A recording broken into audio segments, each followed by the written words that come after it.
युरोपको समृद्ध देश फ्रान्स अहिले नितान्त दुईवटा फरक विषयमा भड्किएको हिंसाका कारण जलिरहेको छ।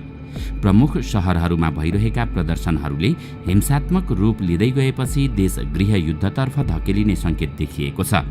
पहिलो विषय हो एउटा सरकारी निर्णय अनि दोस्रो ड्युटीमा खटिएका प्रहरीले गोली हानेर एकजना किशोरको हत्या गरेपछि भड्किएको दोहोरो साम्प्रदायिक हिंसा। एकातिर सरकारले देशमा वृद्धहरूको संख्या बढ्दै गएको भन्दै पेन्सन पाउने उमेरको हदबन्दी 2 वर्ष बढाएको विरोधमा भइरहेका प्रदर्शनका कारण देश दिनदिनै अशान्त बन्दै गइरहेको छ भने अर्कोतर्फ साम्प्रदायिक र राष्ट्रवादीहरूको दोहोरो प्रदर्शन हिंसात्मक बन्दै गएपछि यसले निकै उग्र रूप लिएको छ। राजधानी पेरिस सहित देशका ठूला शहरमा हिंसा भड्किएको छ। स्कुल, पुलिस स्टेशन, पसल, सार्वजनिक स्थलहरूमा रहेका गाडीमा आगजनी र तोडफोड भइरहेका छन्। केही समय पहिला प्रहरीको गोली लागेर एकजना युवकको मृत्यु भएपछि अहिले यो हिंसा भड्किएको हो। प्रहरीलाई स्थिति नियन्त्रणमा लिन कठिन भइरहेको छ। पेरिसमा मात्रै अहिले 40,000 भन्दा धेरै प्रहरी हिंसा रोक्न खटिएका छन्। अझ गोली हान्ने प्रहरीलाई कारबाही गरिएपछि त्यही निर्णयका कारण ब्याकफायर भयो। प्रहरीकै पक्षमा उत्रेको भिडले क्राउड फन्डिङ गरेर करोडौं रुपियाँ चन्दा सङ्कलन गरेपछि त फ्रान्सको अवस्था झनै गम्भीर हुँदै गएको छ। आखिर फ्रान्समा एकाएक यस्तो अवस्था कसरी सिर्जना भयो? के हो यो त्रिपक्षीय भिडन्त? के अब फ्रान्स साँच्चीकै गृहयुद्धमा होमिन लागेको हो त? दर्शकवृन्द, आउनुहोस् आजको यस श्रृङ्खलामा हामी युरोपको समृद्ध देश फ्रान्समा फैलिएको त्रिपक्षीय हिंसाको कारण के हो, के फ्रान्स अब गृहयुद्धमा धकिँदैछ? आज हामी यसैका बारेमा विशेष चर्चा गर्नेछौँ। फ्रान्स पश्चिम युरोपको देश हो। पश्चिमको सिमाना आन्द्र महासागरसँग जोडिएको छ। उत्तरमा जर्मनी र बेल्जियम छन् भने दक्षिणमा स्पेन र पूर्वमा स्विट्जरल्यान्डसँग सिमाना जोडिएको छ। फ्रान्स संयुक्त राष्ट्रसङ्घ सुरक्षा परिषदको स्थायी सदस्य हो भने G7, नेटो र युरोपियन युनियनमा पनि महत्त्वपूर्ण भूमिका छ। जीडीपीको गणनामा यो देश विश्वमा 7औं नम्बरमा आउँछ। फ्रान्स विश्वमा सबैभन्दा विकसित देशहरूको सूचीमा पर्दछ। सन् 2023 जुन 27 मा फ्रान्सको राजधानी पेरिसमा प्रहरीले ट्राफिक चेक पोइन्टमा एउटा कार रोक्यो।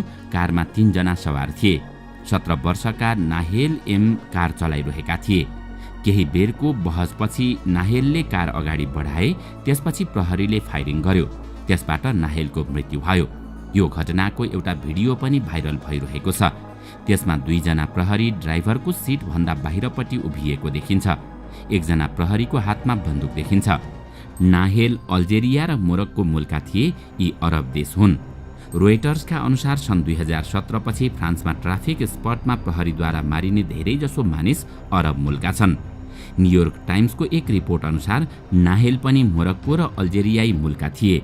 उनका बाबुका बारेमा कुनै जानकारी दिइएको छैन। नाहेलकी आमा मोनियाले नै उनको लालन पालन गरेकी हुन्। उनी आफ्नी आमाको एक्लो सन्तान थिए। उनी नजिकैको कलेजमा भर्ना भएका थिए र इलेक्ट्रिसियन बन्ने प्रशिक्षण लिइरहेका थिए। उनी स्थानीय टोलीबाट रग्बी पनि खेल्थे भने पार्ट टाइममा डेलिभरी बोयका रूपमा काम गर्थे। परिवारका अनुसार उनी कुनै आपराधिक गतिविधिमा संलग्न थिएनन्। प्रहरीले भने नाहेलले ट्राफिक नियम तोडेको आरोप लगाएको छ।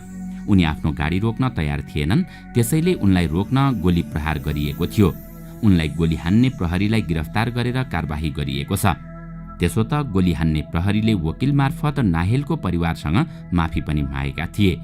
उनले आत्मरक्षाका लागि गोली नचलाएको र गोली नहानेको भए कारले आफैलाई किच्ने बताएका थिए। फ्रान्सले सन् 2017 मा सेक्युरिटी कानुन लागू गरेको थियो।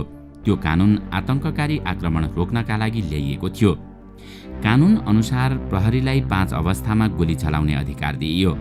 प्रहरी वा अन्य कुनै व्यक्तिको ज्यान जोखिममा भएको अवस्थामा, प्रहरीको सुरक्षा घेरामा रहेको कुनै व्यक्तिमाथि आक्रमण भयो भने, आफ्नो वा कसैको ज्यान जोखिममा पारेर भाग्ने प्रयास गर्यो भने, गाडी रोक्न आग्रह गर्दा रोकिएन भने र गोली चलाएर कसैको हत्या हुनबाट रोक्न सकिने अवस्था छ भने प्रहरीलाई गोली चलाउने अधिकार दिइएको छ। यहाँ प्रहरीले आत्मरक्षाको तर्क दिएको छ। तर सार्वजनिक भएको भिडियोले अर्कै कथा बताइरहेको छ। नाहेलले प्रहरीलाई किच्ने प्रयास गरेको उनीहरूको दाबी छ। तर भिडियोमा केही समयसम्म कार रोकिएको देखिन्छ। यसबीचमा कैयौं अनुत्तरित प्रश्नहरू उठेका छन्। जब पुलिसको गोली लागि नाहेलको मृत्यु भयो तब त्यो घटनाले उग्र रूप लियो। प्रदर्शनकारीहरू हिंसात्मक रूपमा उत्रिए।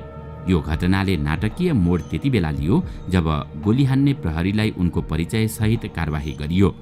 फ्रान्सको प्रहरी प्रशासन सधैँ अरबी र अश्वेतहरूमाथि अनुदार रहेको र दबाउने गरेको भन्दै मारिनेहरूको तर्फबाट प्रदर्शन चलिरहेको बेला गोली प्रहार गर्ने प्रहरीलाई कारबाही गरिएपछि उनकै पक्षमा त्यो भन्दा पनि अर्को ठूलो आन्दोलन सुरु भयो।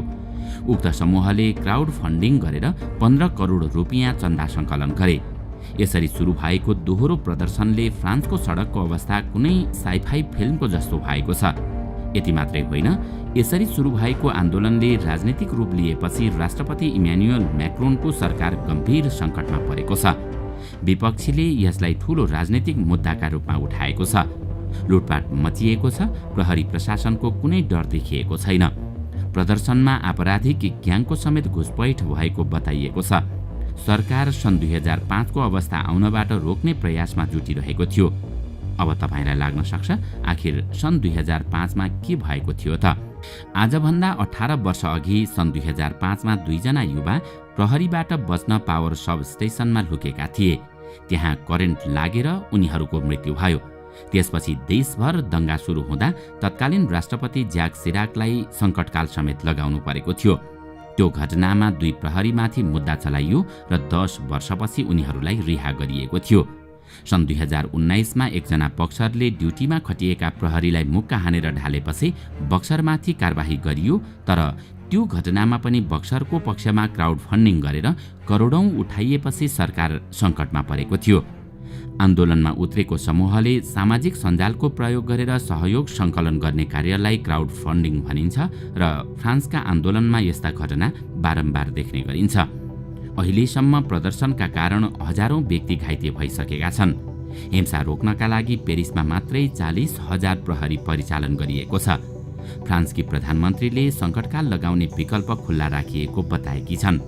यस्तो अवस्थामा सुरक्षा अधिकारीलाई विशेष शक्ति दिएको हुन्छ। उनीहरूलाई कर्फ्यू लगाउने र मानिस भेला हुन नदिने अधिकार हुन्छ।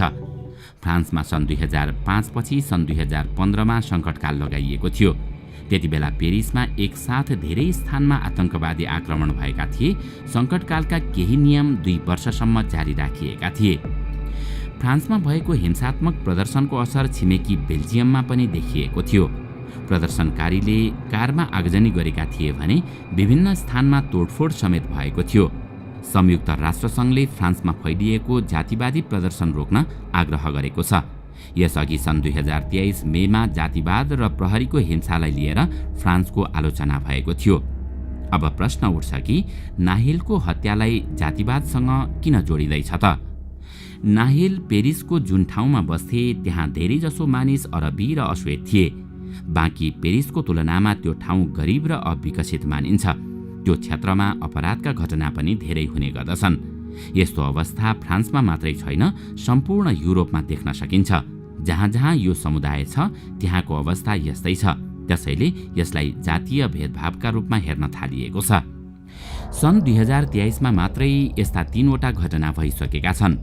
यो भन्दा पहिले सन् 2021 मा 2, सन् 2020 मा 2, सन् 2018 मा 6 र सन् 2017 मा 6 जना ट्राफिक नियम पालना नगरिएको आरोपमा मारिएका थिए। मारिने मध्ये धेरैजसो अरब मूलका अथवा अश्वेत नागरिक थिए। फ्रान्सको मानव अधिकारवादी संस्थाले सन् 2022 पछि यस्ता 6 वटा घटनाको अनुसन्धान गरिरहेको छ। उसले नाहेलको हत्याको अनुसन्धान पनि सुरु गरेको छ। अब यो घटनाले फ्रान्स र युरोपको राजनीतिमा कस्तो प्रभाव पार्छ भन्ने विषयमा केही चर्चा गरौँ। विगत केही समयदेखि पूरा युरोपमा इस्लामोफोबियाले निकै ठूलो स्थान पाइरहेको छ। इस्लामोफोबिया भनेको इस्लाम वा सामान्यतया मुस्लिम धर्मको विरुद्धमा डर, घृणा वा पूर्वाग्रह हो। विशेष गरी जब यसलाई भूराजनीतिक शक्ति वा आतंकवादको स्रोतका रूपमा हेर्ने गरिन्छ। युरोपका स्थानीय आफ्नो देशमा सिर्जित यस्ता समस्याको मुख्य कारण मध्यपूर्वबाट आउने शरणार्थी भएको मान्ने गर्दछन्। मध्यपूर्वका धेरैजसो देश मुस्लिम बहुल छन्। कतिपय देश गृहयुद्ध, गरिबी, भोकमरी जस्ता समस्यासँग लडिरहेका छन्। त्यसैले त्यहाँका नागरिक सुनौलो भविष्यको खोजीमा युरोप जाने गर्दछन्। तर युरोपको एउटा हिस्सा उनीहरूलाई स्वीकार गर्ने पक्षमा छैन। कतिपय युरोपेली देशले उनीहरूलाई रोक्न विशेष कानुन पनि बनाएका छन्। उदाहरणका लागि ब्रिटेन आफ्नो देशमा रहेका शरणार्थीलाई रुवान्डा पठाउने तयारी गरिरहेको छ। युरोपियन युनियनले सन् 2016मा शरणार्थीलाई रोक्नका लागि टर्कीलाई करोडौं डलर दिएको थियो। धेरै देशमा यो मुद्दा राष्ट्रिय बहसको विषय बनेको छ। यही कारण पुरै युरोपमा दक्षिणपन्थी राजनीति मौलाइरहेको छ। यी पार्टी इस्लाम विरोधी र गोराहरूको सर्वोच्चताको वकालत गर्ने गर्दछन्। उदाहरणका लागि इटलीमा जर्जिया मेलोनीले सरकार गठन गरे। ग्रिसमा 3वटा दक्षिणपन्थी पार्टी यही महिना संसद छिर्न सफल भए। स्विडेनमा विविधताको विरोध गर्ने स्विडेन डेमोक्र्याट्स दोस्रो सबैभन्दा ठूलो पार्टी बन्यो। त्यहाँ केही समय पहिले कुरान जलाउने सम्मका घटना देखिए। जहाँसम्म फ्रान्सको प्रश्न छ, त्यहाँकी विपक्षी नेत्री मरिनले पेनको ठूलो भोट बैंक यसको जीवन्त उदाहरण हो। उनी शरणार्थी विरोधी नीति लिएर चुनाव लड्ने गर्छिन्। सन् 2023 को राष्ट्रपति निर्वाचनमा उनले 41.45% भोट पाएकी थिइन्। त्यो अघिल्लो निर्वाचनभन्दा 8% धेरै थियो। जानकारहरूका अनुसार अहिले भड्किएको हिंसाले उनको समर्थन धेरै बढाउनेछ। यही ढाँचा युरोपका अन्य देशमा पनि देखिँदै गएको छ। फ्रान्समा अहिले भड्किएको हिंसाको अर्को ठूलो कारण हो पेन्सनका बारेमा सरकारले गरेको निर्णय। देशमा वृद्धको संख्या दिनदिनै थपिँदै गएको र उनीहरूलाई दिने पेन्सन जुटाउन समस्या भएको भन्दै सरकारले पेन्सन पाउने उमेरको हदबन्दी 2 वर्ष बढाएको छ। यसअघि सेवानिवृत्त हुने उमेर 62 वर्ष थियो, तर अहिले त्यसलाई बढाएर 64 वर्ष पुर्याइएको छ। अर्थात् पेन्सन पाउनका लागि थप 2 वर्ष काम गर्नुपर्ने भएको छ। सरकारको यो निर्णयको विरोधमा देशभर भइरहेका प्रदर्शनले आगोमा घिउ थप्ने काम गरेको छ, जुन तत्काल रोकिने सम्भावना देखिँदैन। दर्शकवृन्द, आजको श्रृङ्खला तपाईलाई कस्तो लाग्यो? हामीलाई कमेन्टमा अवश्य बताउनुहोला। साथै आजको श्रृङ्खला तपाईलाई राम्रो लाग्यो भने लाइक तथा सेयर गरी हाम्रो च्यानललाई सब्स्क्राइब गर्न नभुल्नुहोला र साथमा रहेको बेल आइकन पनि थिच्नुहोस्, ताकि हामीले अपलोड गर्ने नयाँ भिडियोको जानकारी सबैभन्दा पहिला तपाईलाई प्राप्त होस्। आजका लागि यति नै। अर्को भिडियोमा अझै रोचक जानकारी लिएर आउने नै छौँ। तबसम्मको लागि बिदा दिनुहोस्। नमस्कार।